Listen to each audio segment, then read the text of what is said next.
Hello అండి. Welcome back to my channel. మన AI సీరీస్‌కి మళ్ళీ స్వాగతం. మనం గత వీడియోలో ఆర్టిఫిషియల్ ఇంటెలిజెన్స్ ఎలా పనిచేస్తుందో తెలుసుకున్నాం. కానీ ఇప్పుడు ఒక ముఖ్యమైన ప్రశ్న ఏఐ ఎలా నేర్చుకుంటుంది? కంప్యూటర్‌కు మనం అన్నీ ప్రోగ్రామ్ చేయకుండా కూడా అది ఎలా కొత్త విషయాలను నేర్చుకుంటుంది?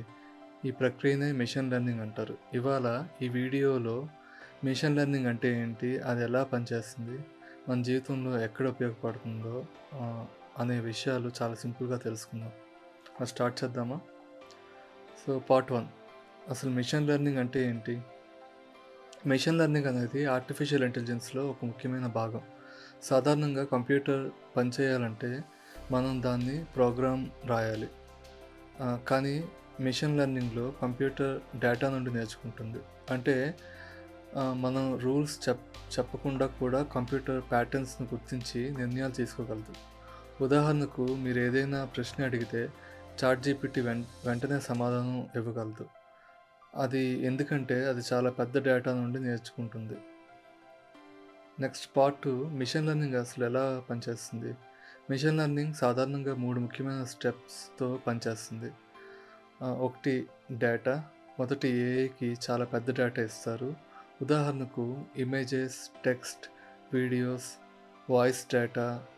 ఈ డేటా ద్వారా ఏఐ ప్యాటర్న్స్‌ని గుర్తిస్తుంది. 2 ట్రైనింగ్. ఈ డేటాను ఉపయోగించి ఏఐని ట్రైన్ చేస్తారు. ట్రైనింగ్ సమయంలో ఏఐ కొన్ని విషయాలు నేర్చుకుంటుంది. Similarities, differences, patterns. ఉదాహరణకు ఏఐకి వేలాది పిల్లి మరియు కుక్క ఫోటోలు చూపిస్తే ఏఐ వాటి మధ్య తేడాను నేర్చుకుంటుంది. Next prediction. ట్రైనింగ్ పూర్తయ్యాక ఏఐ కొత్త డేటా చూసి ప్రిడిక్షన్ చేస్తుంది. ఉదాహరణకు కొత్తగా ఒక ఫోటో చూపిస్తే ఏఐ అది పిల్లి లేదా కుక్క అని చెప్పగలదు. అదే మెషిన్ లెర్నింగ్ యొక్క ప్రధాన పని. నెక్స్ట్ పార్ట్ 3 మెషిన్ లెర్నింగ్‌లో రకాలు. సో, మెషిన్ లెర్నింగ్‌లో 3 ప్రధాన రకాలు ఉంటాయి. ఒకటి సూపర్వైజ్డ్ లెర్నింగ్. ఇక్కడ ఏఐకి కరెక్ట్ ఆన్సర్స్‌తో పాటు డేటా ఇస్తారు. ఉదాహరణకు పిల్లి ఫోటో అంటే క్యాట్, కుక్క ఫోటో డాగ్. ఇలా ఏఐకి ఎగ్జాంపుల్స్ ద్వారా ఆహ్, నేర్చుకుంటుంది. 2 అన్‌సూపర్వైజ్డ్ లెర్నింగ్. ఇక్కడ ఏఐకి ఆన్సర్స్ ఇవ్వరు. ఏఐ స్వయంగా డేటాలో ప్యాటర్న్స్‌ని కనుక్కుంటుంది. ఉదాహరణకు షాపింగ్ వెబ్‌సైట్స్, కస్టమర్స్ బిహేవియర్‌ను అనలైజ్ చేసి గ్రూప్స్‌గా డివైడ్ చేస్తాయి. 3 రీఇన్ఫోర్స్‌మెంట్ లెర్నింగ్. ఇది ట్రయల్ అండ్ ఎర్రర్ లెర్నింగ్ అనమాట. ఏఐ ఒక పని చేస్తుంది. సరైన పని చేస్తే రివార్డ్ ఇస్తారు. తప్పు చేస్తే పెనాల్టీ. సో, ఈ విధంగా ఏఐ క్రమంగా మెరుగుపడుతుంది. సెల్ఫ్ డ్రైవింగ్ సిస్టమ్‌లో ఈ మెథడ్‌ని ఉపయోగిస్తారు. పార్ట్ 4 మన జీవితంలో machine learning.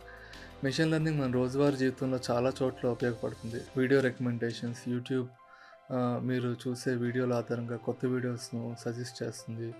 Online shopping, Amazon మీరు సెర్చ్ చేసిన ప్రొడక్ట్స్ ఆధారంగా రికమెండేషన్స్ ఇస్తుంది. వాయిస్ అసిస్టెంట్స్, గూగుల్ అసిస్టెంట్ లేదా సిరి మన మాటలను అర్థం చేసుకుంటుంది. హెల్త్ కేర్, మిషన్ లెర్నింగ్ డాక్టర్స్‌కి డిసీజెస్ త్వరగా గుర్తించడంలో సహాయం చేస్తుంది. సింపుల్ ఎగ్జాంపుల్, ఒక చిన్న ఎగ్జాంపుల్ చూడండి. మీరు ఒక ఈమెయిల్ సర్వీస్ ఉపయోగిస్తున్నారని అనుకోండి. Machine learning system email analyse చేసి స్పామ్, ఇంపార్టెంట్ అని క్లాసిఫై చేయగలదు. అందుకే మీ ఇన్బాక్స్‌లో అన్‌వాంటెడ్ ఈమెయిల్స్ స్పామ్ ఫోల్డర్‌లోకి వెళ్తాయి. మెషిన్ లెర్నింగ్ భవిష్యత్తు ఎలా ఉండబోతుందో చూద్దాం. మెషిన్ లెర్నింగ్ భవిష్యత్తులో ఇంకా పెద్ద పాత్ర పోషిస్తుంది. మనకు కనిపించబోయే కొన్ని విషయాలు smarter AI assistants, better medical diagnosis, self driving transportation, advanced robots. అంటే మెషిన్ లెర్నింగ్ మన ప్రపంచాన్ని మార్చే టెక్నాలజీలలో ఒకటి. సో, ఈ వీడియో ద్వారా మెషిన్ లెర్నింగ్ అంటే ఏంటి మీకు సులభంగా అర్థమైందని ఆశిస్తున్నాను. ఆహ్, ఈ వీడియో మీకు నచ్చితే లైక్ చేయండి. ఛానెల్‌ని సబ్స్క్రైబ్ చేయండి. ఏఐ గురించి సింపుల్‌గా నేర్చుకోవాలనుకునే మీ ఫ్రెండ్స్‌తో కూడా ఈ వీడియోని షేర్ చేయండి. మన నెక్స్ట్ వీడియోలో డీప్ లెర్నింగ్ గురించి తెలుసుకుందాం. మళ్ళీ నెక్స్ట్ వీడియోలో కలుద్దాం. అంతవరకు బాయ్. Take care.